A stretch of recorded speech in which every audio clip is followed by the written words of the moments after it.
council contests as well.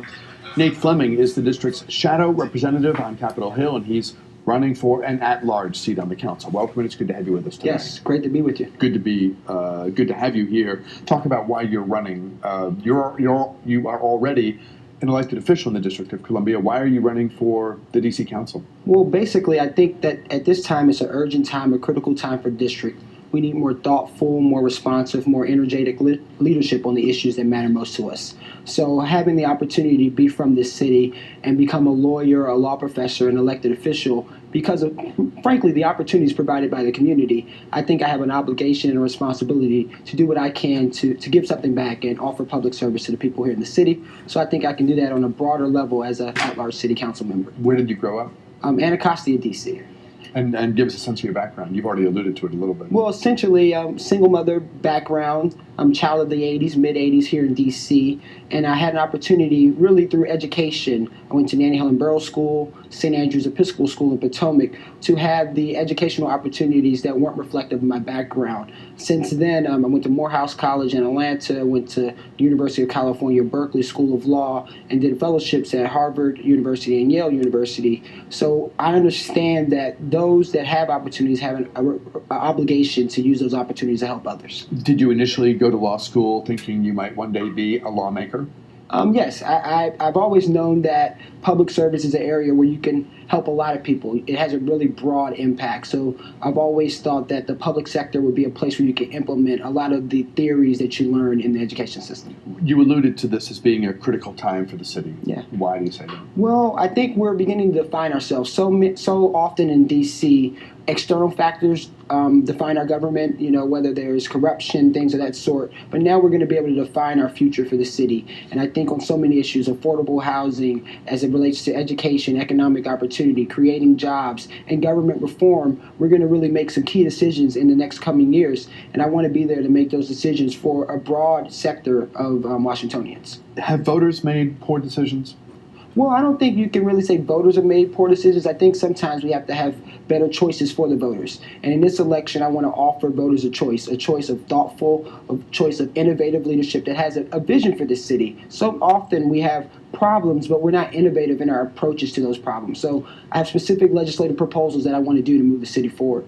It may not be true in every sense, but in most of the contests, in most of the instances where an elected official got in trouble and ended up being forced from office, sentenced to jail, what have you, they didn't run unopposed. I mean, there were options along as they stepped forward and offered themselves for public service. In many cases, crowded Democratic primaries. Mm-hmm. So, do you sort of insulate the electorate completely from the mess we're in, if you get what I mean? Well, what I'm saying is that we have to have elected officials, first of all, that's ready to represent a broad sector of constituents. D.C., our competitive advantage, one, is our diversity. So we have to have leadership that's able to go to the public and get the ideas from the public and have a public conversation and a dialogue with those So people. Not to put too fine a point on it, I'm talking about people who've accepted cash money, who took money that was intended for kids and put it in their pocket. People who took cash bribes, mm-hmm. put the money in their pocket. I mean, of course. They didn't get there on their own. Yeah, and there's a problem with that. And what we have to do is both the people problem and it's a problem of law. So we have to make sure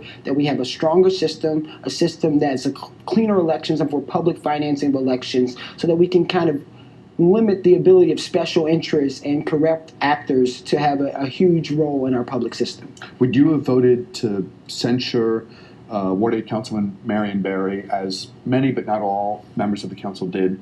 Well, on that particular vote, I would have to study that more. I didn't really have the opportunity to sit and see the same information that they sit. But at any time, if someone's taking cash from contractors, that's something that we can't tolerate in our system. So I think in terms of making a public decision, there's no room for that in our public decision making. Talk about the broad and really sort of mind-blowing change we're seeing in the district as people move in, as young people move in, as construction takes place all over, as neighborhoods revitalize.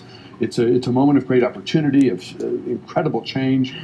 And it's making people very nervous, too. Yes, indeed. Well, we have to make sure that we change. Change is a good thing, but we have to change in a responsible way. We have to change in a way that reflects our culture and preserve some of our cultures and make sure it's there to grow for the future. So what I envision is an innovation economy for the district, an economy where we focus on entrepreneurship, small business, because that creates opportunities for those that are well educated, but it also creates opportunities for those that may have barriers to employment. Because if you can't get a job because of, you may have had some time in the criminal justice system or your educational background, entrepreneurship is a pathway for you. And there's ways on the government level that we can build incubators in every neighborhood throughout the district. We can support with financing from the state level for startup businesses. We can create partnerships between our research universities and tech and private industry to make this a tech and innovation hub. And those create high-paying jobs and jobs that are available for people of all different kinds of backgrounds.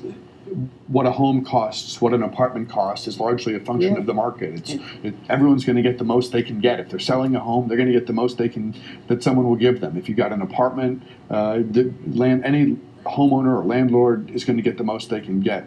Have you given thought to the dramatic and painful for some people increase that we're seeing in rents and home prices? Indeed. So in fact, affordable housing is my number one issue. It's on my website at natefordc.com. And the whole point there is that we have to make this a city where everyone can live. We have a wide degree of income variation in this city, and we have to have a housing stock that's reflective of that. So, for example, our teachers, our firefighters, our policemen, we need them to be able to live here in D.C. So I'm interested in creating community villages for those type of workers, focusing on inclusionary zoning and making this a city where everyone can afford to live. Because no other issue matters, education, economic opportunity, if you can't be a resident of the city. What is it like on a daily basis being shadow representative, unpaid volunteer, advocating for the city in terms of residents of the District of Columbia not being full, equal American citizens? Well, I think it's a great job. And one of the things, I'm 29 years old, and I focused on getting young people involved in the movement for statehood and equality. And I think in the past shutdown, we've seen the importance of this issue as it relates to D.C. And what I've done is we've had statehood bills in both houses of Congress in this session for the first time since 1993. And we've gotten 63 co-sponsors in the House, over 11 co-sponsors in the Senate on that bill. So sometimes it's a thankless job, and like you mentioned, it's not paid. But one of my mentors growing up, a woman by the name of Hannah Hawkins, makes the statement that the cost of real love is free of charge. So my love for the district is clear.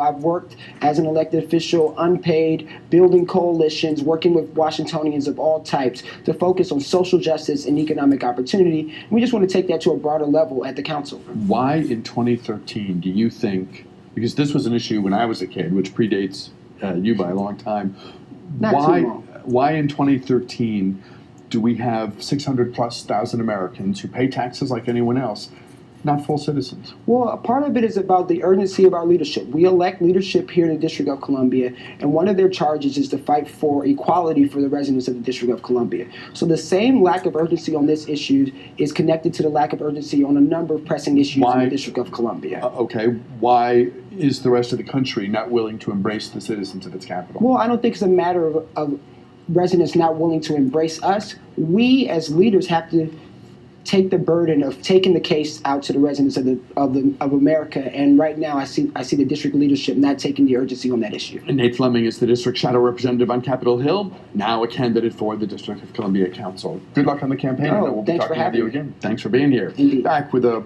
program note right after this.